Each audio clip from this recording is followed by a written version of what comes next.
Mga kaagimat, maraming nagtatanong sa akin tapos nagsasuggest about grupo sa online or group chat mga kaagimat.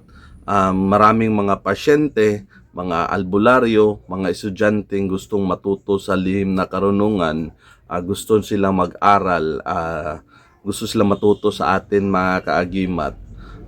At dahil dyan, gusto nilang sumali sa group chat or mag-create tayo ng group chat. So, sa inyo mga kagimat, ano sa tingin nyo? Tama ba na gagawa tayo ng group chat?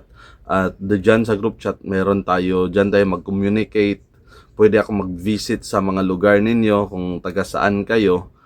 If payagan nyo ako, na puntahan ko kayo, may magkaibigan tayo at sa group chat, mag-communicate tayo mga meetings, mga plano, kung merong pasyente pwede natin ilagay doon, tapos pagtulungan natin kung sinong available na manggamot.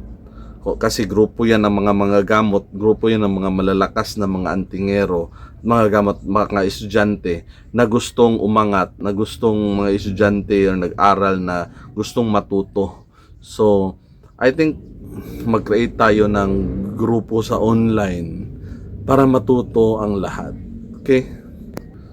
Sa grupo na to mga kagimat, walang mataas, walang magaling, walang magsasabi na ako mas magaling ako kasi ganito, ganyan, yung kalaman ko hindi.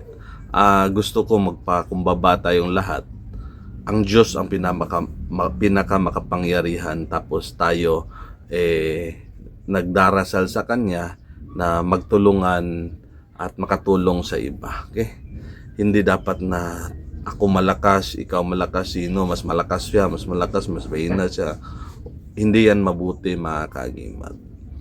So ang gawin natin, magkaisa tayo, magtulungan, mag-aral para mag-grow. Kung sino mang tao na gusto mag-aral, gusto matuto, gusto sumali sa atin, welcome na welcome kayo mga kaagimat. Walang bayad. Kung gusto ninyong matuto ng panggamutan, kumbate espiritual, prayer, bakit yung mga orasyon ng iba ay umaandar at tapos yung iba hindi? So i-discuss natin yan doon. Bakit yung iba maraming bawal, dito sa atin walang bawal o limitado. Merong bawal, syempre, meron kasing rules, pero hindi kagaya ng iba na yung bawal is bawal punta sa cemetery or mga simbahan, mga ganyan. So sa atin, bakit merong pagkakaiba? So i-discuss natin yan doon, ituro natin yan doon, yung mga prayers, paano paandarin ng mga orasyon, anong dapat gawin para maging mas malakas sa larangan ng spiritual. So, kung gusto nyong sumali, i-chat nyo ako. Nagbuo pa kasi ako ng sinong admin dito Once makita ko na pwede itong maging admin, okay.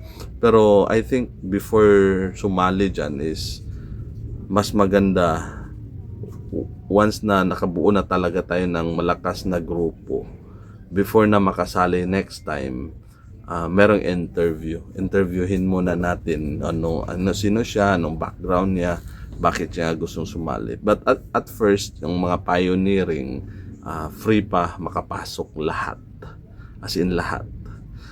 Nagawa ako ng grupo sa online mga kaagimat para magkaisa ang lahat ng mga antingeros, kahit anong grupo mo, kahit Ilagaka, Haring Bakal, Pulahan, Tadtad, ECS, o kahit na mga kaagimat, Rizalian, Mongkado, PBMA, PBCM, o kahit na pang grupo mo, welcome na welcome na welcome ka dito. At ang kaalaman natin ay pareho, isa lang naman yung Diyos natin, di ba? Nag-create ng langit at lupa at sa lahat ng bagay, makikita at hindi makikita. Kaya welcome tayong lahat dito. Nagbuo ako nito para magkaisa tayo. Okay? Tapos, sa personal mga kagimat, meron din tayong grupo na nagbasbas tayo once a month para ma-maintain natin yung mga agimat natin na aandar talaga siya. Kasi kung walang basbas ang agimat, para siyang cellphone na malulubat din. So kailangan mong magdasal palagi para ma-charge siya. Sa spiritual mo, mas maganda kung meron talagang nagbabasbas, bless or i-bless yan para ang maintain yung niya ba, energy, mga kaagimat. So monthly meron tayo sa personal, then sa online, dito tayo sa group chat mag-create tayo ng system, mga kaagimat, kung paano to gawin. At yung system na to, gusto ko lalaki tayo at lalakas. Okay, mga kaagimat, welcome kayong lahat dito, walang bayad. Sinong gustong matuto, sinong gusto magpatulong, sinong biktima ng mga kulam, biktima ng mga atake ng mga demonyo, maligno, mga tao na may kalaman sa itim na mahika, yung mga biktima, tulungan natin sa grupo na to. At sinong gusto mag-aral ng panggamutan, exorcism, kahit ano, dito sa grupo natin. Personal, yung taga rito malapit sa lugar ko, Cagayan de Oro, personal mas maganda. At sa outside CDO, pwede na sa online. Pero kung given a chance, pwede akong mag-visit sa lugar ninyo or kayo mag-visit dito sa lugar ko. Okay, mga kaagimat. So mga kaagimat, kung meron kayong mga suggestion or kung meron kayong gusto, i-contact nyo ako or i-private message ako dito sa Facebook natin, Agimat ni Pareon. Para to sa inyo, mga kaagimat. Para to sa atin. Okay? So mga kaagimat, sa mundo ng kababalaghan at hiwaga, ako ang iyong kaagimat na si Paraon. Marami pong salamat sa inyong panunood.